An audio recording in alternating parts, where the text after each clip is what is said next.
Dhoni முன்வரிசையில் batting செய்ய களமிறங்காததற்கான காரணம் குறித்து சென்னை அணியின் பயிற்சியாளரான ஸ்டீபன் பிளெமிங் விளக்கமளித்துள்ளார்.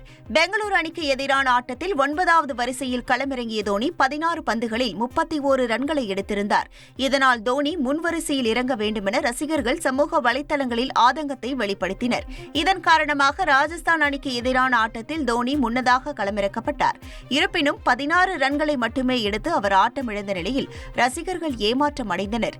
இதுகுறித்து விளக்கம் அளித்துள்ள சென்னை அணி பயிற்சியாளர் ஸ்டீபன் பிளெமிங், தோனியால் 10 ஓவர்களில் நின்று விளையாட முடியாது, போட்டியின் தன்மையை பொறுத்தே அவர் விளையாட விரும்புவதாக கூறியுள்ளார். இதனிடையே இந்த வயதில் தோனி IPL விளையாடுவதை நிறுத்திவிட்டு கமெண்ட்ரி செய்ய தங்களுடன் இணைய வேண்டும் என முன்னாள் சென்னை சூப்பர் கிங்ஸ் அணி வீரரும் தற்போதைய IPL வர்ணனையாளருமான மேத்யூ ஹைடன் தெரிவித்துள்ளார். இதேபோல் எல்லா நேரங்களிலும் ஒரு வீரரால் ஆட்டத்தை வெற்றியுடன் முடிக்க முடியாது என்று முன்னாள் இந்திய கிரிக்கெட் வீரர் வீரேந்திர சேவாகும் கருத்து தெரிவித்துள்ளார்.